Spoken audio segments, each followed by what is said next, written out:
The Pittsburgh Steelers head into the offseason with plenty of questions, and their biggest one was probably answered yesterday, which means that the next one on the top of their list needs to be addressed, and players are speaking up.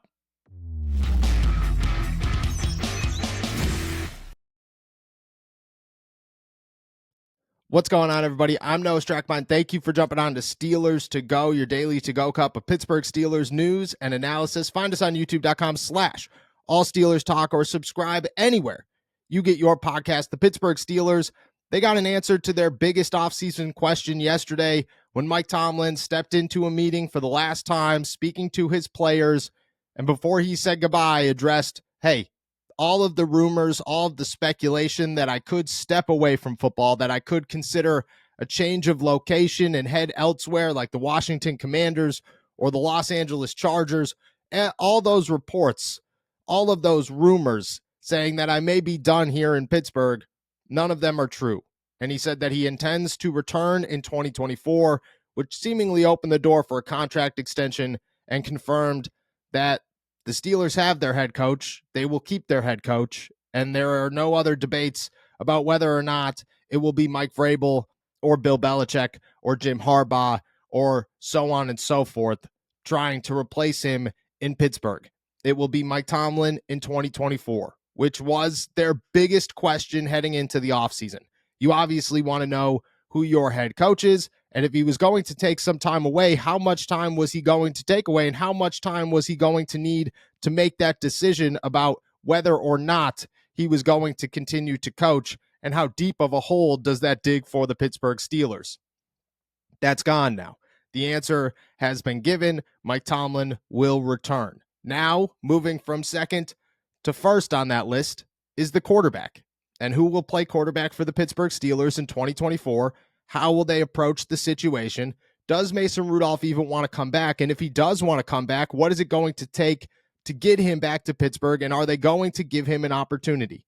There are plenty of people out there that speculate and have some belief, I believe myself included, that the Steelers could look at Kenny Pickett and say he is still our guy. We will give him every opportunity to be a franchise quarterback here in Pittsburgh because he is a first-round quarterback, and that first-round stock holds plenty of ground in the NFL and is hard to overcome most times for other players when you're competing against a first-round pick, especially one where the head coach drafted you. Mike Tomlin selected Kenny Pickett. He was his first quarterback in the first round that he's ever selected. That holds a ton of capital. And Mike Tomlin is going to try, and at least the belief is going to try his hardest to turn Kenny Pickett into a starter, a Pro Bowler, a Super Bowl champion as a starting quarterback. But those who do not look at draft stock, those in the locker room who do not care who was drafted where or what quarterback played how many snaps or the age or whatever, look at the situation, and they've made it very clear, at least some of them, who they want as their quarterback in 2024.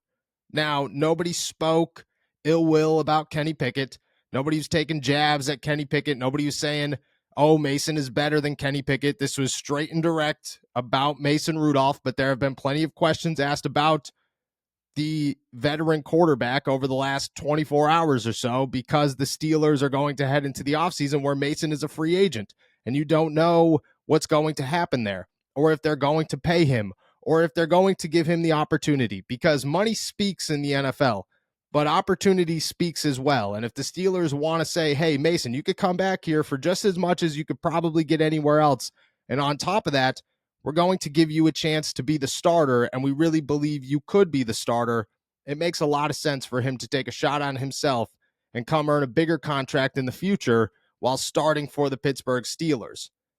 Players have spoken up. Deontay Johnson said after the loss to the Buffalo Bills, quote, I've been on the Mason plane, so it wasn't nothing I wasn't expecting for him not to do. I kind of had high hopes of him doing what he's been doing when he became the starter. I hope he gets the job next year and to do what he's got to do, but he did a great job, in my opinion. I asked Jaylen Warren, and I said, hey, do you think Mason's the starter next year? Do you hope he's the starter next year? Because you have to remember the run with Mason Rudolph has been filled with plenty of milestones, plenty of moments where you went, wow, I forgot how good the Pittsburgh Steelers offense really could be at times. I mean, he became the quarterback that led the offense for the first back-to-back 30-point game since week 5 and 6 of the 2020 season. He had the most offensive yards in a game since 2018, 430. He was the first Steelers quarterback to pass for 250 yards and 2 touchdowns since Ben Roethlisberger in 2021. He had the longest completion by air distance since 2017 by a Steelers quarterback. And his 130 yards in the first quarter against the Cincinnati Bengals marked the first or the most by a Steelers quarterback since 2018. What they did in 4 games, including nearly a comeback against the Buffalo Bills, and you could say what you want. They went down 21-0, and he threw a pick in the end zone. And yeah, that was terrible. But it was his 4th start, and he showed plenty of promise trying to come back from that and trying to urge and will his team back to a victory late, and he nearly gave them an opportunity. It wasn't the offense there late at the end that couldn't get the job done. And it definitely wasn't Mason Rudolph who couldn't get the job done. He was trying, and he was giving it everything he could. And I think that's at times all you could ask for in a quarterback who's only played 4 games. And look I'm not trying to convince anybody of anything because I've made it very clear that I think Mason Rudolph is a good quarterback and a guy that could lead the Pittsburgh Steelers wherever I believe they want to go. But I also believe that you have to have the guy over a guy. And if the Steelers don't believe Mason Rudolph is the guy, then you move on. And if they believe Kenny Pickett is the guy, then you give him the opportunity. But if they believe both of these guys are just a guy, you go find the guy. But when I asked Jaylen Warren and I said, hey, do you believe that Mason should come back? What is your expectations for it? He said, I'm expecting that. He went out there and did things we all saw. Very competitive. He put the ball in the right places when it needed to be.